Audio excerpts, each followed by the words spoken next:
In this lecture, I do not want to describe the life path of Vladimir Aronovich, his father's arrest, studies at the university, the years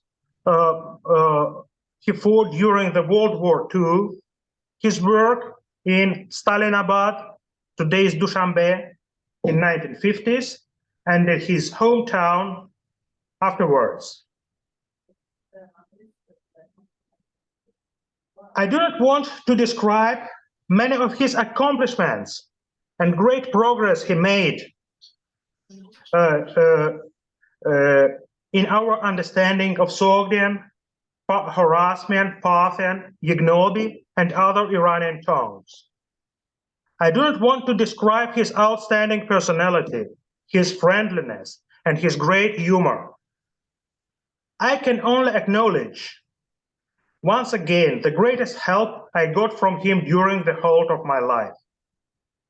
I am in immense debt to him.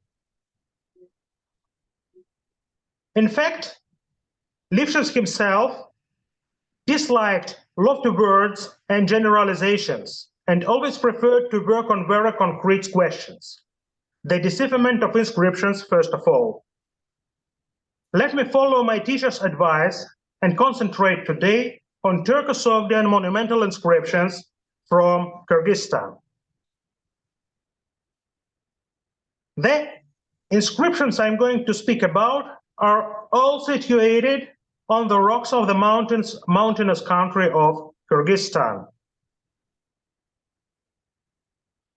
The larger inscriptions, those of Kulansai and Tereksai, were read and explained by Lifshitz. The smaller ones, the ones from Noakat and Surubakhair, which were both known to him, still remain unpublished. It is known that Sogdians, the East Iranian people, largely engaged in the trade along the so-called Silk Road, were settling along the path leading from their homeland around Samarkand to China. It is since Bartol's works of early 20th century that we know historical accounts of their colonies in Talas and Chu Valley. In the mid-20th century, the archaeologists like Bernstam, Kozlasov, Raspopova, with very influential article, and Kozhemyaka substantiated Sogdian layers on the archaeological sites of the area. It was Lifshitz who, since 1970s, found epigraphic evidence of their presence in inscriptions on pottery and rocks. It took long for him to prepare the material. In the articles that appeared since 1981, he published readings, translations, and commentary upon these inscriptions, each time adding some new material. The planned monograph on this text did not come to light, and it was only in 2008 in Russian and in 2015 in English that he was able to present his reading of the longest Tereksai inscriptions 1V and 2A.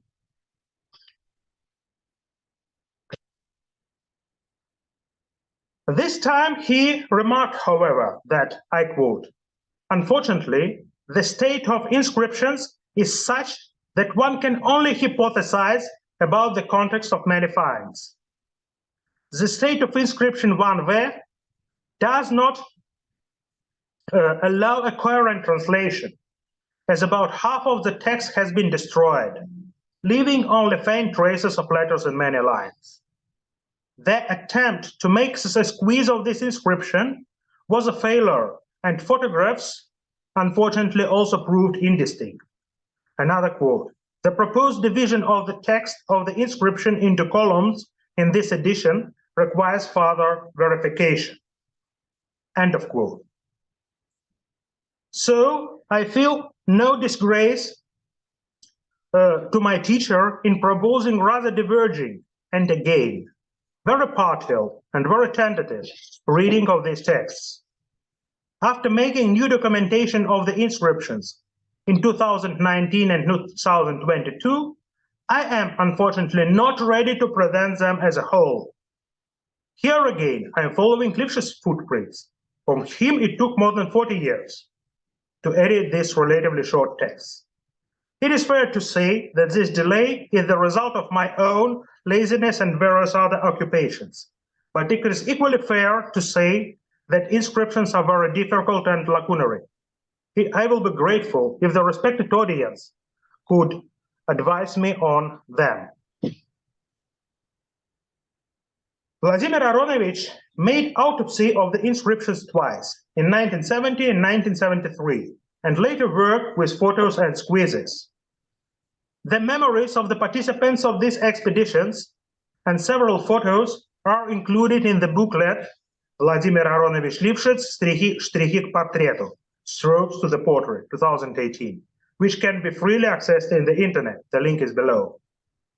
These trips happened several years before my birth, but let me comment on the participants. The expedition was, to say, organized by Yakov Abramovich Sher, 1931-2019, the most renowned Soviet and simultaneously anti-Soviet specialist on old Turkic statues and rock art.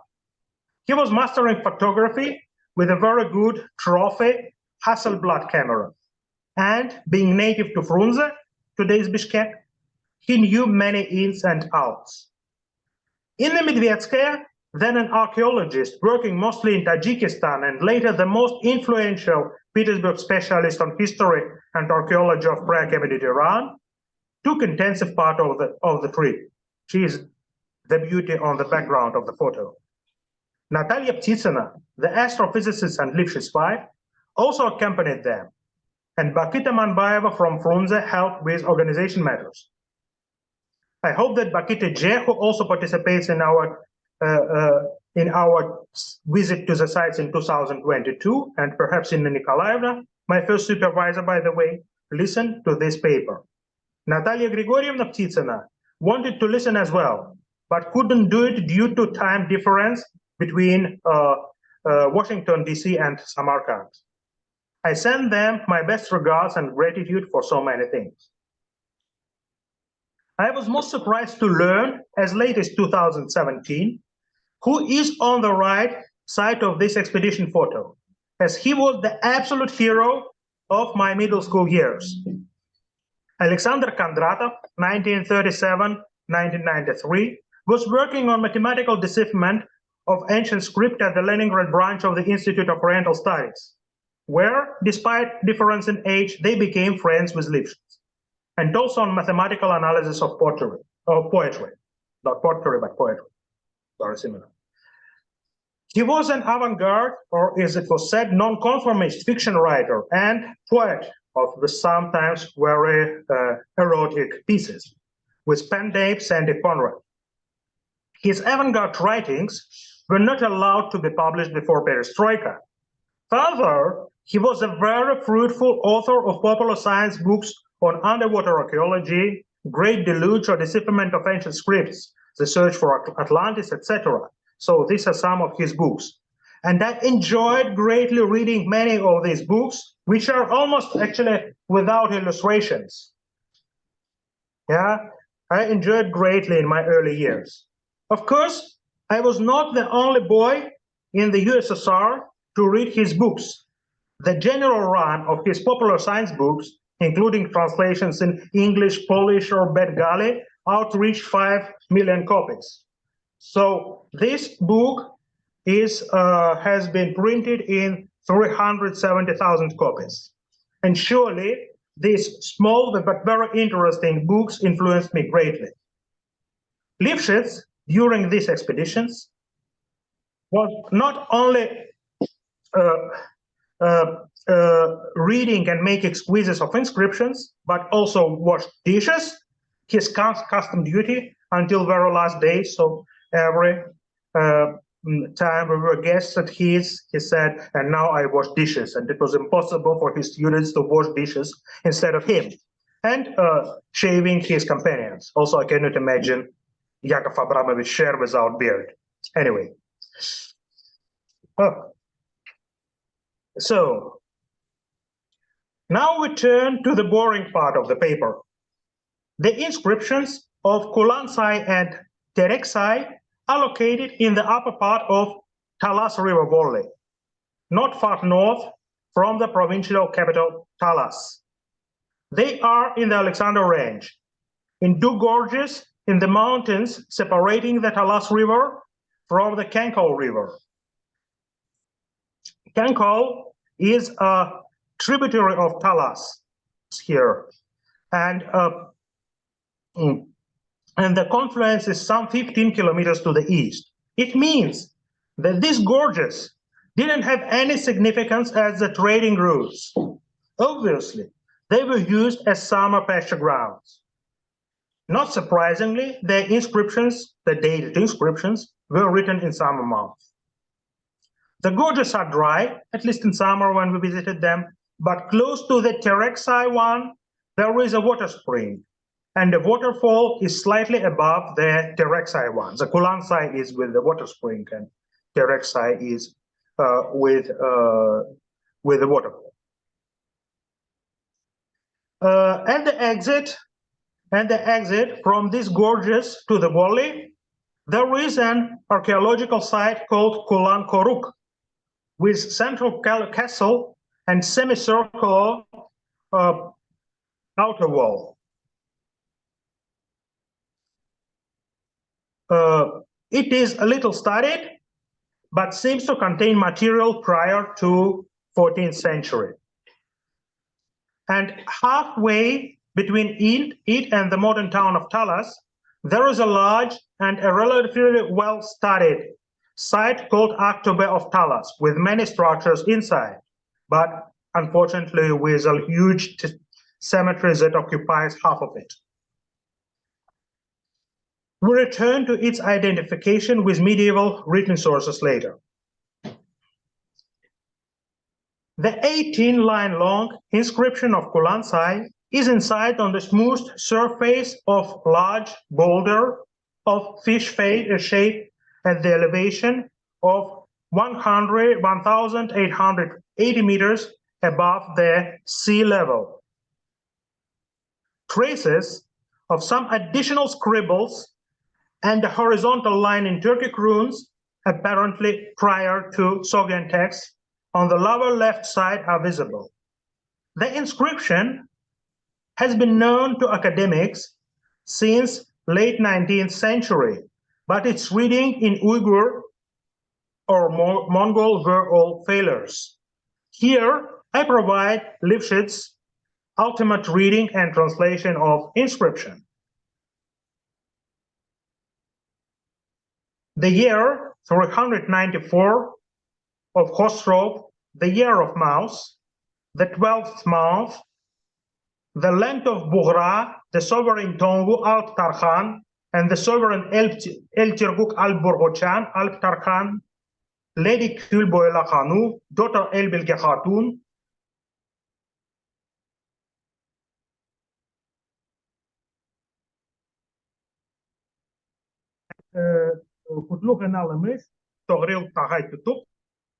Lady Ayay Alilan, daughter of sovereign Tigin Al Tarkhan, Kotadmish Khatun, daughter, I wish them a completely blessed and healthy passage. Yaruk Bilge Khatun, Alp Sungurin Alatish, and Tash Alp Sengur, the sovereign Atay Tash Tagay Yerbartan Tarkhan, the daughter Kusin Khatun, Khamur Köküy, and Digbertish, Altun Tash Alp Prazmaz, Tarkhan Samur, daughter Kuwans Khatun, and Aytay Tash, so that milk was given, 10 dirhams were paid in their pleasant good land, may they be happy. And Kultak the Blessed wrote the text. Also the grammar, dating formula, and many common words are Sogdian. All the identified names and many titles in this and other inscriptions are in Old Turkic. This fact leads us to identification of these inscriptions as Turko-Sogdian. This term, to my knowledge, was first used by the numismatist Olga Ivanovna Smirnova, who styled the coins of Turkic rulers with Sogdian language in this way. In 1990, Nicholas Sims Williams and James Hamilton used the term Turko-Sogdian for the 10th century documents from Dunhuang, like these ones, that were written mostly in Sogdian, but had not only names and termina in Turks, but many other loanwords, expressions, and grammatical structures of Turkic origin, and even language shift in some cases. In the last decades, Sims Williams and Yutaka Yoshida published articles on grammatical features of Turko-Sogdian. Apparently, there could be two meanings of the term Turko-Sogdian. One is specifically linguistic one, for the text written in this somewhat mixed language. It is the first encounter of the active interference of Iranian and Turkic languages that lasts until nowadays. See the polemical article of Gerhard Dörfer on Tajiki as Turksprache in Statonasceni. Another one is historical, pertaining to symbiosis of Turks and Sogdians, which is known from written sources, archaeology, like these panels from Fiona Roberto Fanja, the Sogdian resident of Xi'an, on screen now, which shows many encounters of Anja with his Turkic companions, and epigraphy. The inscriptions of Vigitan Karabalgasun, on which Yutaka Yoshida spoke a week ago in this series, are witnesses to this symbiosis, albeit there are little traces of linguistic interference. I work mostly on Sogdian studies, as you could notice, and my wife Irina Tkachenko made her PhD on South Siberian Turks. Our Turko-Sogdian symbiosis is sometimes crazy, but quite enduring. The inscriptions from Semirechye are mostly Turko-Sogdian in historical sense, albeit due to their laconic nature and incomplete preservation, they are rarely taken into account as linguistic evidence of Turko-Sogdian mixed language. A good example, however, is the inscription on the rim of Hum, of large vessel, from Novopokrovka site in Chuvoly, to the east of Bishkek. Despite being unclear in some parts, it is surely in Sogdian language, but contains not only Turkic name Alp Bilge, but also linguistic calque. Min Bahishti Farn Verti for Turkic, Tengreden Kutbolmish, he having received glory from God, and the expression Shirvein, which basically to see good, which is equivalent to Turkic Yakşı Kör, to see good, which means to love, to take somebody as dear. So in Uzbeki, we say men seni yakşı köraman, and in Tajiki, we say man turo nazmedina. I love you, basically, I see you good. This inscription also contains the otherwise unattested word huchastu, which is Persian hujasta, blessed. That documents further interaction with Persians. Likewise, the Turko-Sogdian texts of Dunhuang have a number of Chinese names and titles. The inscription is dated. The date goes as Ekusro Shesat Nawat Shtfar Mushsarv Shumaspich Maachi. Khusro's year 394, the month year 12th month. The era used in these inscriptions is collaborated by indication in 12 years animal circle of Turks, and it allows to check which era could it be, so once in 12 years. The fixing candidate, as shown by Lifshitz, is the era of Yazdgerd, the last Sasanian Shahanshah, that began in 632. Sasanians used to calculate calendar with the regnal years of the emperor, and Yazdgerd's assassination near Mer, since then there were no emperors anymore. Consequently, his regnal years were not replaced by new ones. However, there is another post-Yazdgerd era that started in 651. Instead of Yazdgerd, The era of the inscriptions is named after Khosrow Anushirvan, the last great Shahinshah of Sassanians. His name in the form Kisra in Arabic texts, which is quite similar to our Khosrow, became the generalized name of all Sassanian kings of kings altogether. The Yazdgerd era, apart from this text, is widely attested in late Zoroastrian texts and Manichaean, Sogdian, and Uyghur texts from Turfan as well. Consequently, the inscription was written in 1026. Thus, it is the latest Sogdian dated text known so far.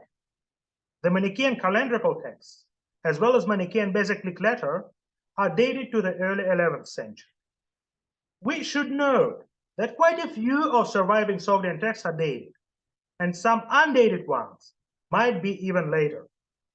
In fact, the archaeological context of several pottery inscriptions, not poetry but pottery, inscriptions from Semirechye tend to date to the middle or second half of 11th century and even 12th century. But we leave this question to another occasion.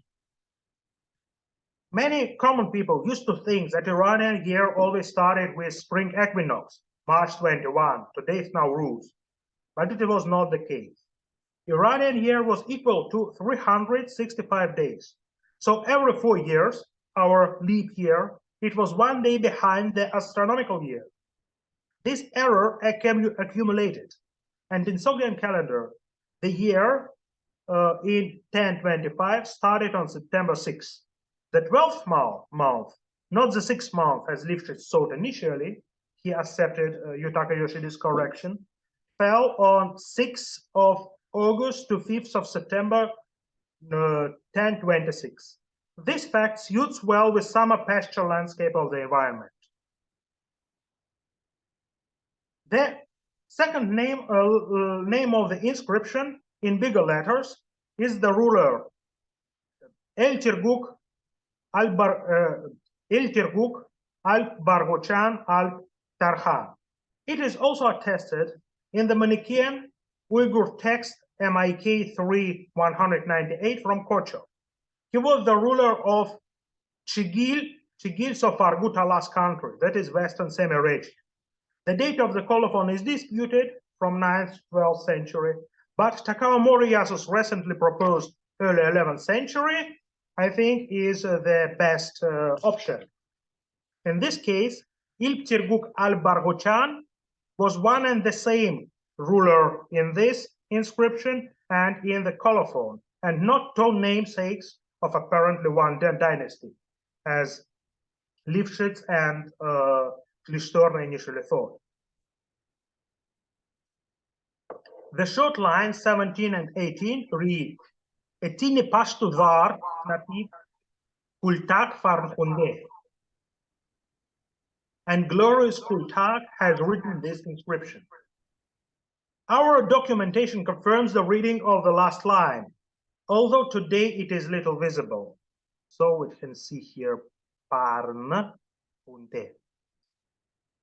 Lifshitz drew attention to the words of the first Turkic lexicographer, Mahmud of Kashgar, 11th century, who said that certain Kulbaq wrote God's slave Kulbaq in the mountains of Balasagun, it is neighboring Tuvoli, on black stones, and his writing became white, and on white stones with his writing turning black. The inscriptions are said to be visible in Mahmud's time, middle 11th century. It is quite attractive to think that this inscription, looking white on dark stone, was one of his products. The clerical error Kulbaq from Kultak would be quite a common one, but the difference in vowel harmony of two names sounds unusual, and maybe competent Turkologists can find a solution for that. Recently, Vladimir Nastich reported on the Arabic inscription in the Gorge Kulbaq from Tuvoli, another candidate for his Kulbaq inscriptions. Our fieldwork at Kulansai and Tereksai in early July 2022 comprised of autopsy, new photo documentation, and preparation of orthophotographic three models of inscriptions using drone photos. The team comprised of Dr. Bakita Manbayeva from the Academy of Sciences of Kyrgyzstan, her student Askhad Jumabayev, Alexei Kulish from Hermitage Museum, who was responsible for drones and models, and myself. I didn't wash dishes. The models produced for the inscriptions appeared not very useful, as they render the relief of the surface.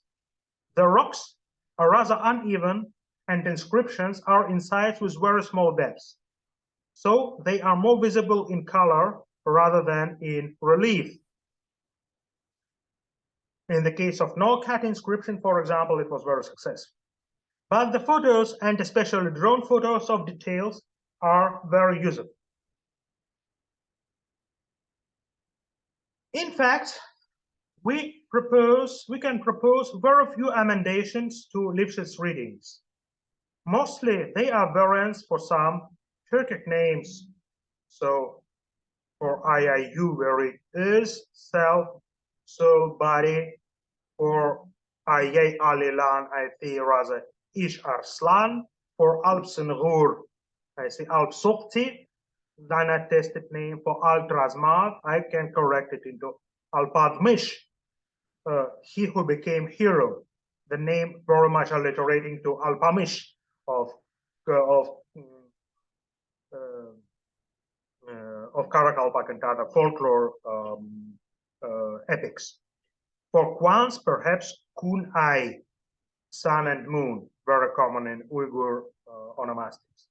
The new readings are better etymologically, but they do not add much to historical understanding. The possible exception is the sequence which was read Rtsi Dik Partish by Lifshitz, where I see rather Khbe Zak Patrish. Patrish. The second word is Sogdian Ptari, father, equipped with a clitic pronoun of the third personal singular, his, or rather her in the context, father. In Standard Sogdian, the enclitic pronouns of the have been attached to the first ascended word of the phrase, especially conjunction, as it happened in many old Indo-European languages, the so-called Wakanagel clitics. In the late Sogdian, however, they sometimes appear after the noun to indicate possession. This was a shift to New Iranian, likely influenced by Arabic and or Arabic syntax, as we see it in Uzbek otası, in Arabic abuhu, in Tajiki padarash, and in Yagnobi dodosh, all meaning his father or her father. In Arabic, abuha. More interesting is the preceding word, which, if I read it correctly, is huyadak. It is the loan word from Manichaean Parthian huyadak, fortunate. Also, I cannot exclude the meaning visible with New Persian huwaidak. This word often appears in Parthian Manichaean hymn cycle huyadak man, the fortunate mind, which is written as huyadak man in Sogdian manuscripts of the hymn.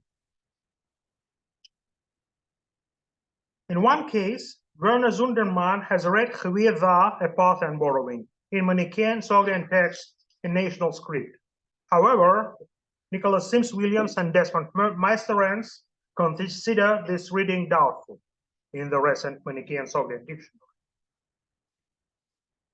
Now, we move to the next gorge to the northwest, the Tereksai. It is a bit higher in the mountains, 1540, 1570 above sea level, and more difficult to reach.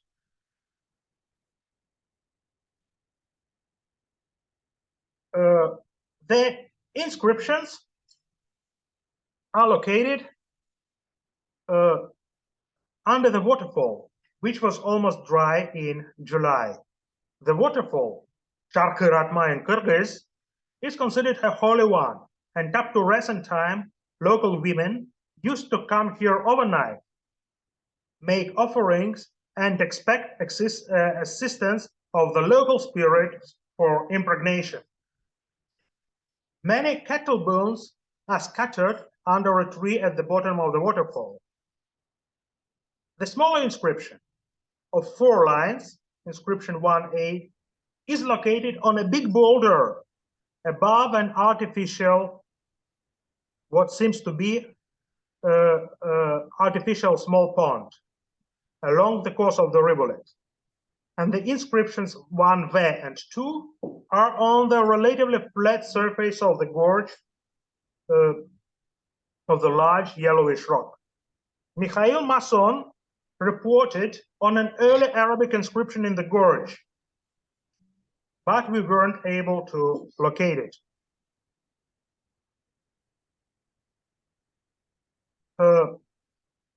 The inscription 1A has attained much interest of scholars who first tried to read it in Uyghur. The reading, which contained some laudations of some bells, what excellent monks, and about giving water of the Chu River, which is hundreds of kilometers away, and Arabic numerals proved not very reliable. Having examined this reading, Lifshitz made a remark which became proverbial. Все это очень странно. All that is very strange. And I totally agree with his Sogdian reading of the inscription. Year 275 of Khosrow, which is Yazdiger, we wrote this inscription, the Ruro Köl Tekin, maybe with one name, Alp-Tarkhan.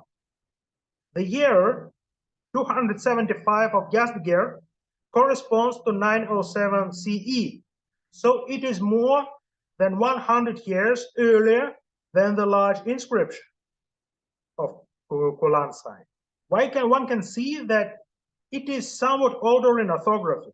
Here, Turkic name element Köl is written as K is 3 letters, KWL, instead of digraph KWYL as on the large inscription. The latter is a feature of Uyghur script Uyghur orthography, although it appears already in Kara-Bolgasun inscription of the early 9th century occasionally. Unfortunately, the names cannot be identified with historical figures.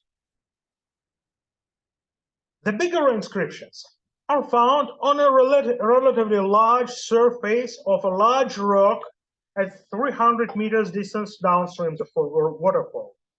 It is located quite high above the ground, so even with the ladder, we could reach only its lower end, as you can see on the photo.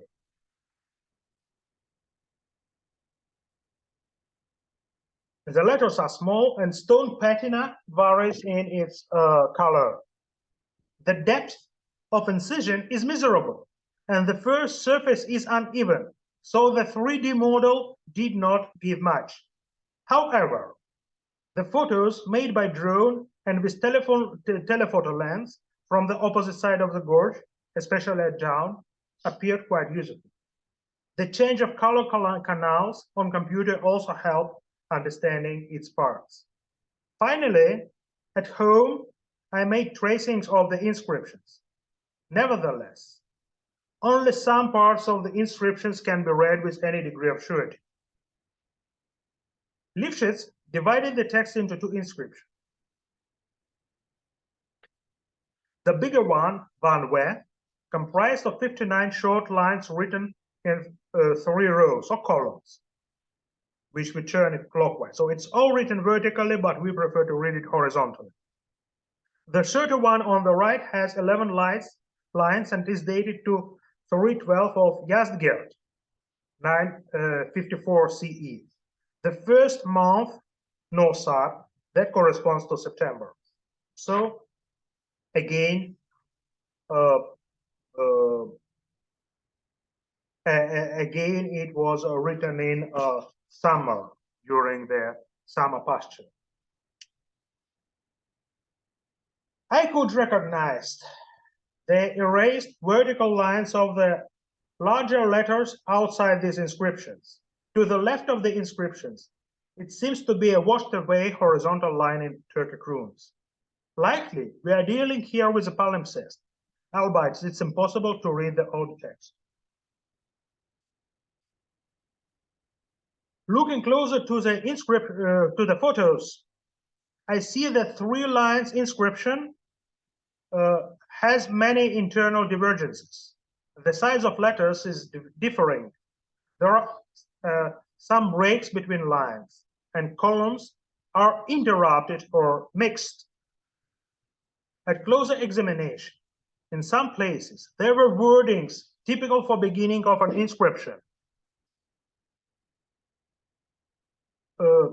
So I propose to divide the surface into 10 blocks. The first 9 correspond to Lifshitz inscription 1b, and the 10th to the inscription 2. We should mention again that that he considered his division preliminary and in need for further examination. So here you can see the division. 9 blocks are 3 vertical lines, and the block 10 is somewhat bigger. I am happy that this lecture has time constraints, and so I skip the parts of the inscriptions where my reading is too weak and concentrate on few lucky ones which are at least partially clear. Let us start with the block 1, which is on the upper left corner.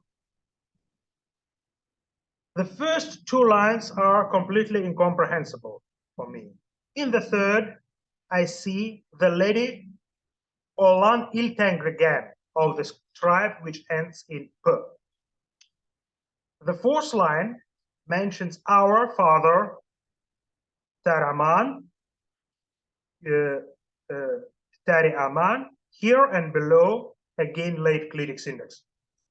The ruler elect Tarhan. Note the title of Karahanids, elect Khans.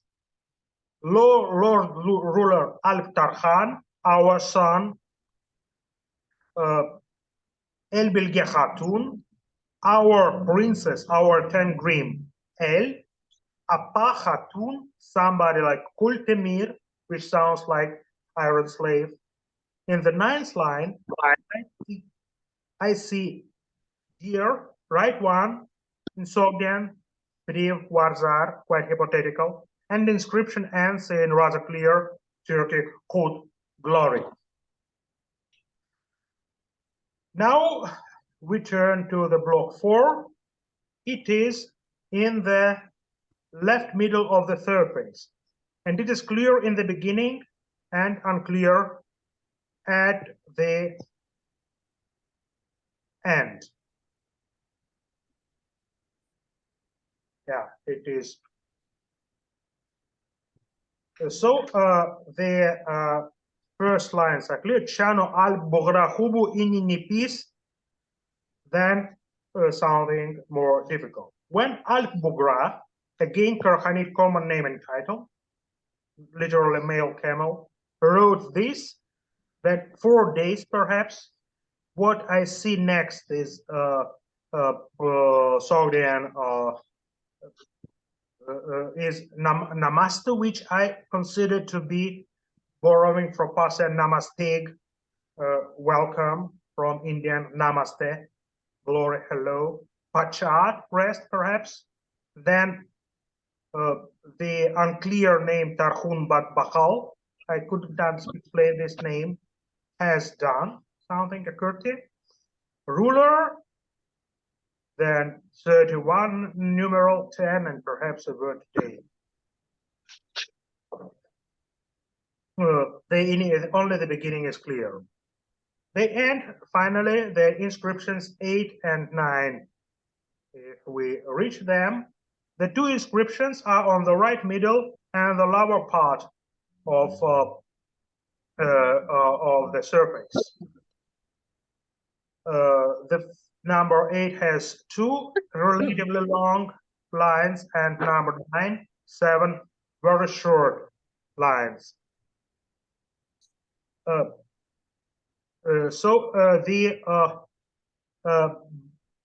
waiting that, yeah, it appeared. Yeah.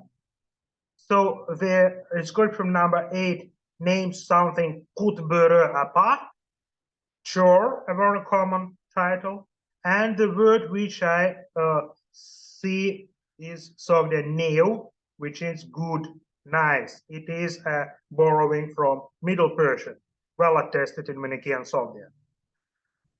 The ninth starts with something like kiti, which I take as conjunction, which usually means when, but maybe here it means, well, usually means if, but maybe here it means when. The interchange of them is quite common, like in Persian June. Then Lord, quite clearly written, Temer Chor, wrote. Then also some name Kesen, perhaps. The next word is what I tend to explain, Tegermenchi, the mill or miller, maybe Tilmanchi, Mr. Interpreter instead of Mr. Miller. And then very clear Altun Chor, Golden Chor, and Esen Chor, Healthy Chor. So these are relatively common names with this element Chor, which is both common in Turkic and in Sogdian. These relatively visible and accessible lines of inscription 9, for some reason, escaped Lipsch's attention. Probably he missed some documentation when having returned, because it's close, it's visible even with the ladder without photos. So now, it seems that the inscriptions of the large rock of Kereksai are visitors' ones, and only few of them are dated, albeit imperfect. Despite the little progress in reading, we can posit the question of the religion of the people who wrote them. Let us turn to historical geography. The southern part of Semiracia, with Talas in its central part, has been described, apart from the rather brief account of Xuanzang, in several Arabic and Persian and one Persian treatise of the 9th to 10th century of Common Era. In the 9th century accounts of Ibn Khordad and Khudama, the road between Talas and Chu is described as going along the northern slope of Tian Shan as the modern road. And so the upper Talas Wale escaped their attention. The 10th century geographer Al-Muqaddisi, however, describes 4 towns that were in the mountainous part of the valley.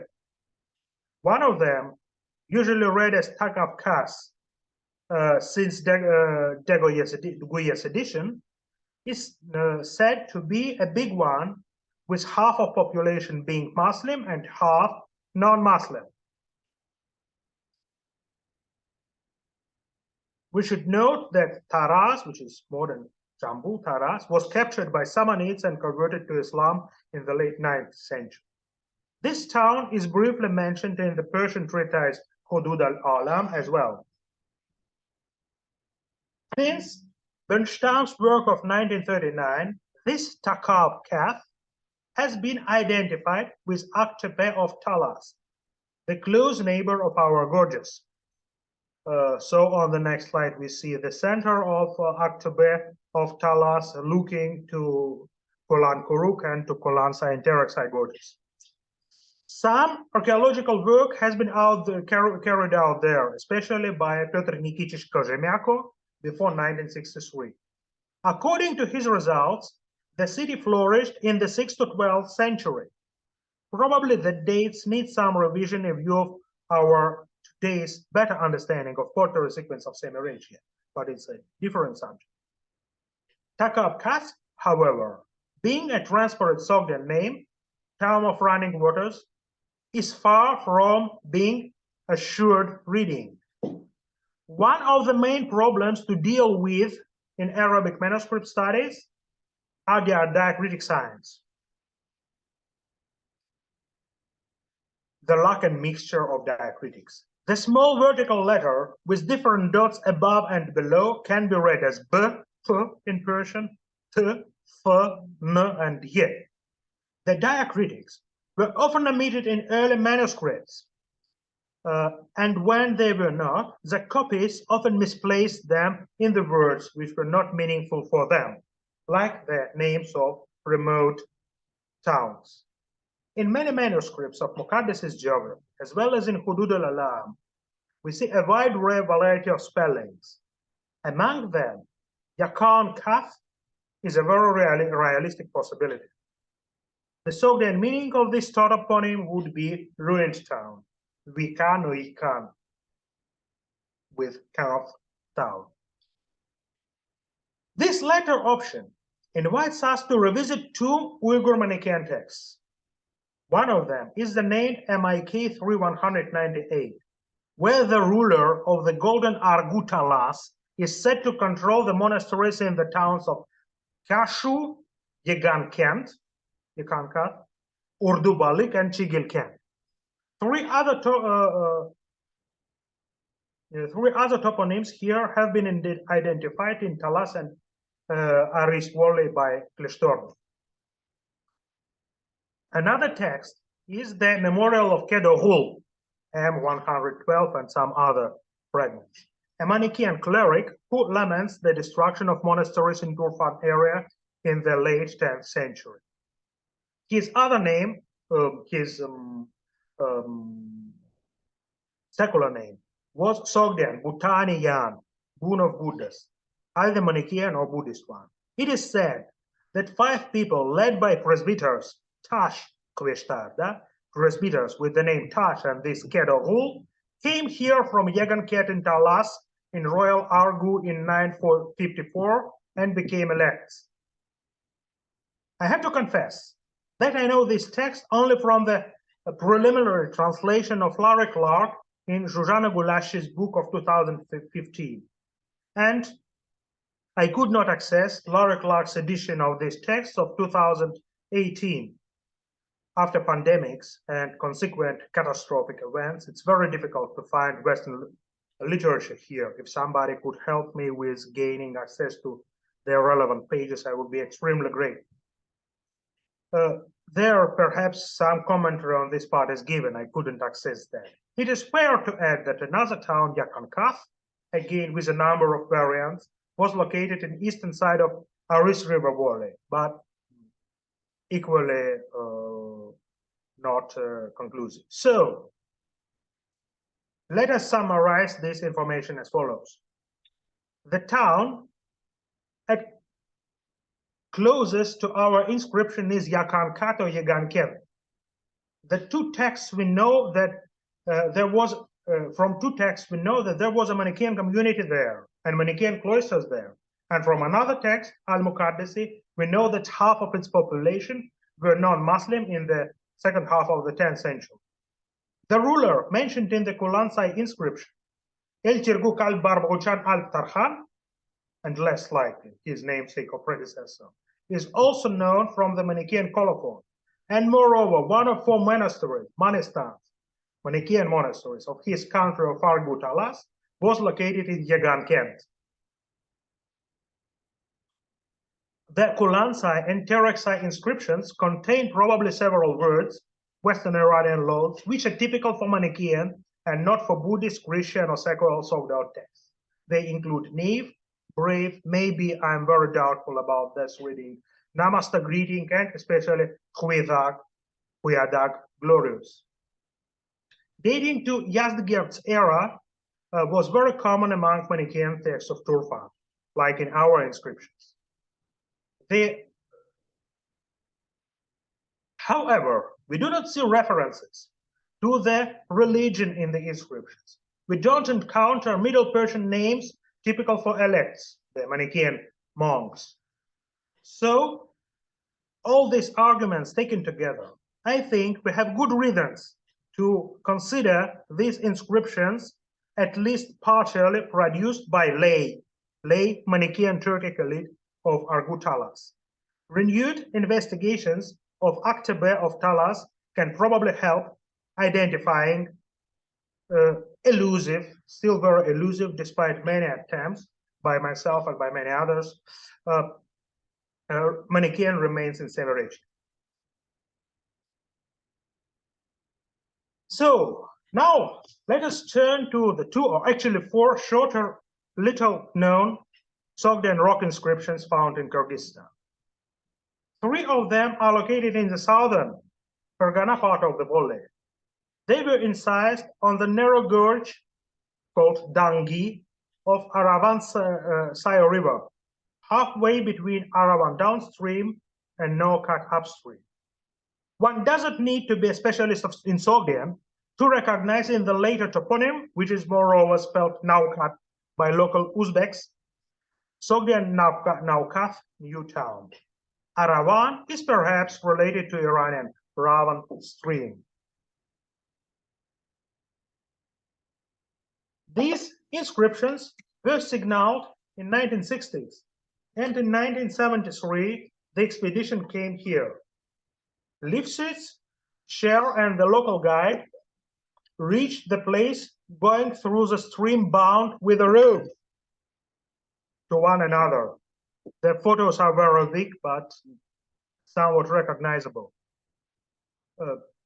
As the ladies of the expedition stayed in the camp worried, as Sher and Tiziana write in their memories.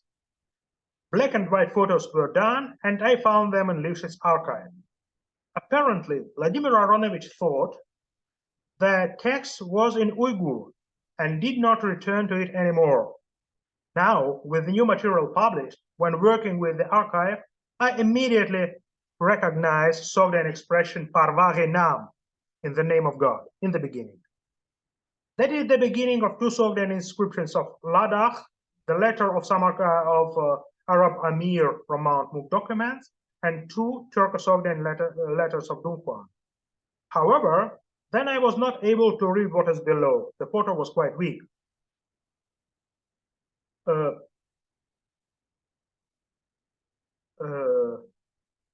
At any event, it is the only known Sogdian monumental inscription in the of Fergana Valley.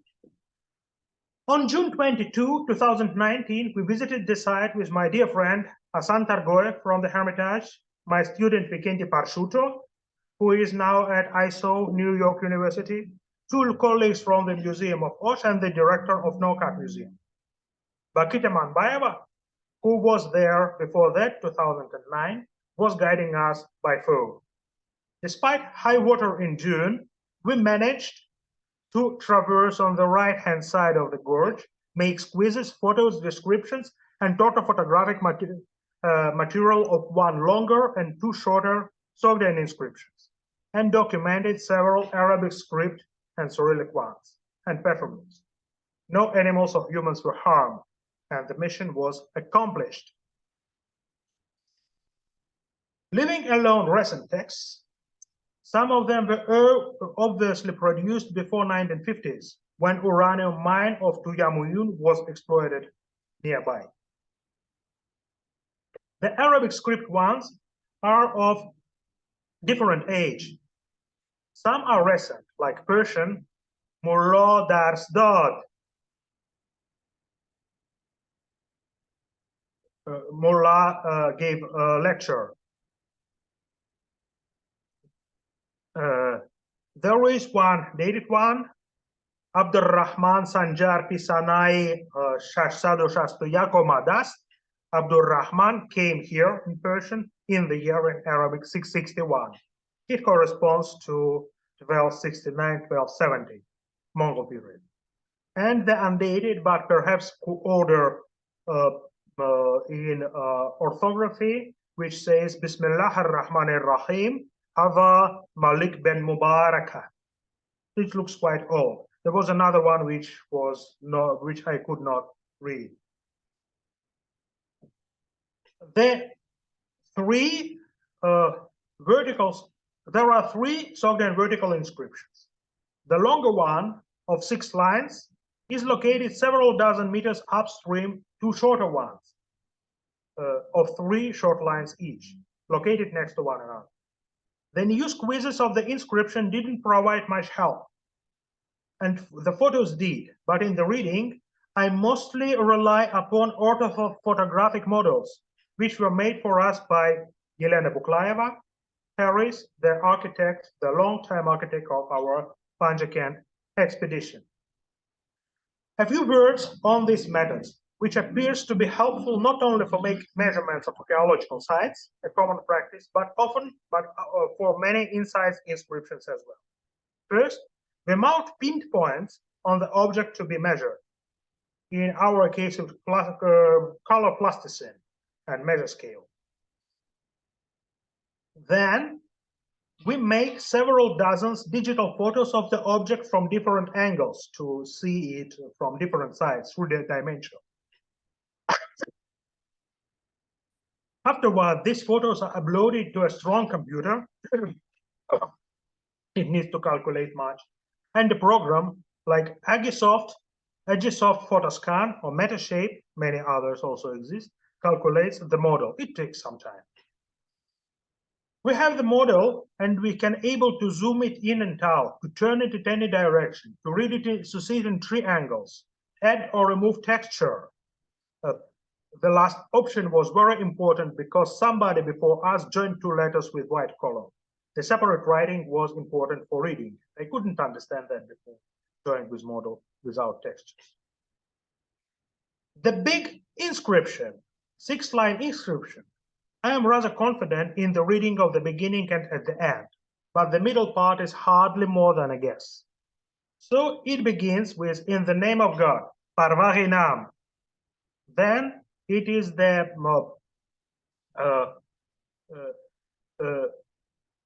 I was sent in this place, which is Navikat. Something I cannot read. Stone. Let you be powerful, well-wishing for the soul of the deceased at Earth's church. The word bath, place, is attested in one Buddhist text and in unpublished Manichaean itinerary. The syntax of the beginning looks broken. Maybe the participle without nominal ending as a predicate is a Turkic calque. The toponym Navikat is happily quite clear.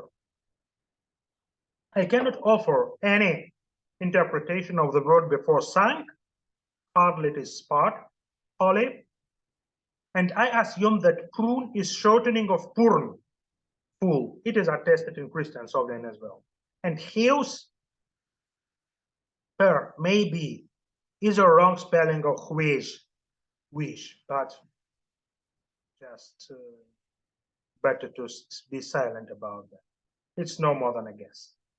The word Vahrovan, literally God's soul, in Russian Bogu dushu отдал, is used as polite deceased in Sogdian, like Persian Shadravan or Russian отдать Bogu душу, to give soul to the god. The name Edgu Oschor is Turkic, sweet soul church. The last word could be equally understood as soul, Erwan, and life as one. But if deceased is in the line before, it is probably speaking about soul. The shorter inscriptions are much more a mystery, and my reading of them is very, very, very tentative. Also, some words appear in both of them. So my first reading, this wish should be, so that a traveler is strong, I'm not satisfied with it anymore. So it starts with ini this and ends with hachi is. This is, it's a standard form, and something, maybe a personal name in between, but it's not so good. The h with yot and vav do not follow vowel harmony of Turkic languages. So this, the very small one repeats the central words of the middle size one. So I would better not give any translation now. So all the inscriptions of Norkat are written by one person who used peculiar words. So far I can understand, The small ones could be either naming of people or benevolentias. The longer one is perhaps an epitaph to a traveler who was not strong enough to pass through the gorge.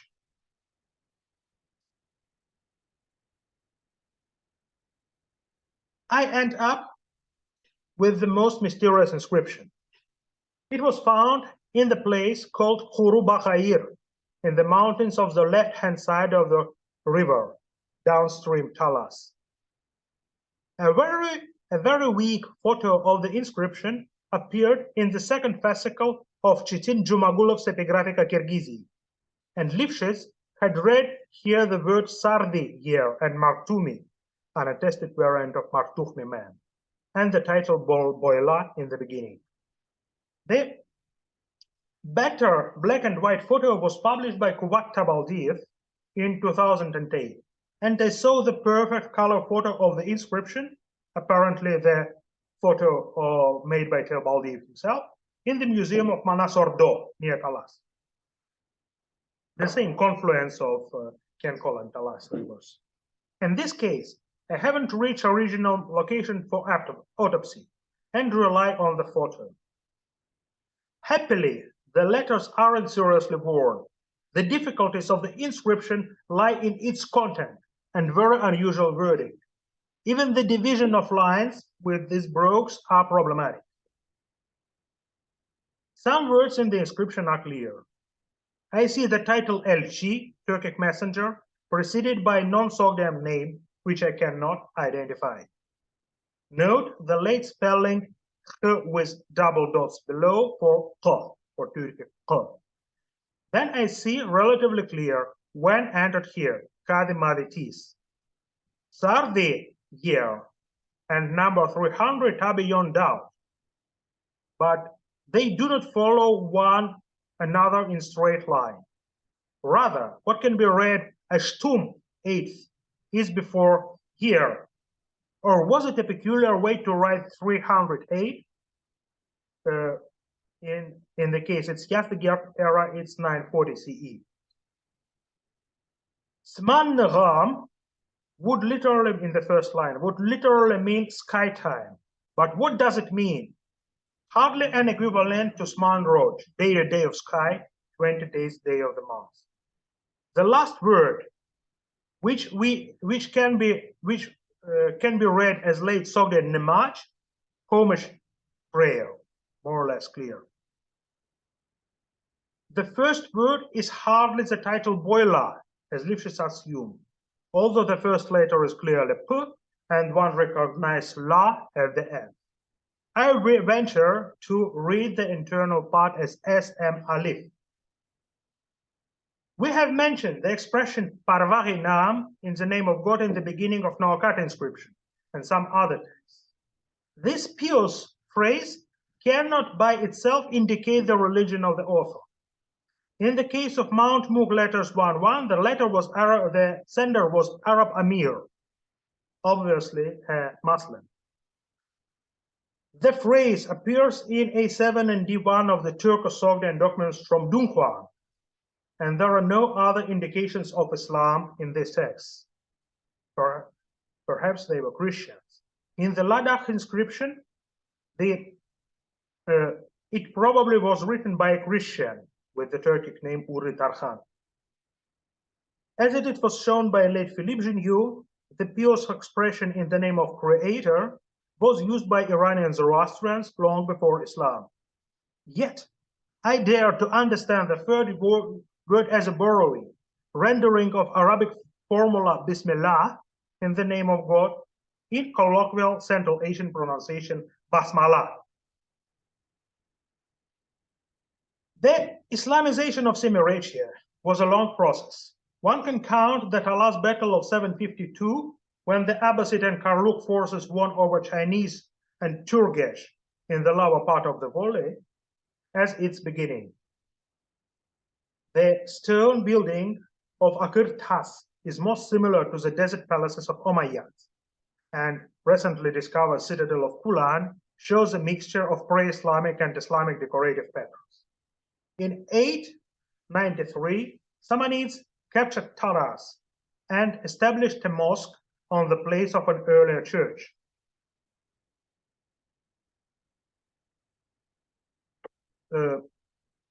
The archaeologists have probably found that church mosque. Since 11th century, Semirechye was part of Muslim Uyghur Khaganate. The Karahanid issued their coins in Taras, Lavabarshan, Barab, Adakhkat, and Shilji, the towns in and around Talas Valley. So this is the coin of Shilji, which was struck like less than 10 years after the large Kulansai inscription. The non-Muslim populations continued to exist, especially in more remote enclaves like upper part of Talas. For example, in Caucasus, where half of the population were infidels in the 10th century. Sogdian language apparently continued for some time to serve documentary needs of Islamicized Turks. We know of Sogdian inscriptions on whom dedicated to certain Alim Khan Abbas. A series of Sogdian inscriptions have recently came to light from the same type of Aktebe Stepninske, far to the east of Aktebe of Talas, in Chubor. One of them has one word written quite carefully, and I read it as Ahmad, and I cannot find any interpretation of this word other than Arabic name Ahmed. The inscriptions of Semirechye, the Turkic, runic ones, Sogdian, Syriac, Nestorian, Arabic, Persian, Uyghur, Muslim, Turkic, even Tibetan, are a great source on the history of the region. They show interaction and mixture of peoples and languages, presence of different religions throughout a long history. They show, in particular, how Sogdian written culture was introduced here to be adopted by Turks and survived much longer than in Sogdian proper. It is thanks to Vladimir Aronovich Lifshitz that they can be used now as primary historical sources. The corpus of inscriptions is enlarging, and almost every year new finds come to light. Strangely, despite more than 20 years of my studies and friendship with my teacher, I couldn't find any photo of us together. Maybe we just considered our meetings, our studies, later work together as something quite usual, quite casual, so not some memorial event to be photos. Otherwise, we were perhaps less interested in making selfies than in studying inscriptions. So I couldn't find any photo of us together. Thank you very much for your attention. And if there are listeners from Petersburg, I can say that after this lecture ends around 3:30 p.m., we will reach Komarova necropolis, the famous burial ground in Petersburg, where is the burial of Akhmatova, and others, to pay homage to Vladimir Aronovich under his memorial in Old Horasmian language. Thank you very much for your attention.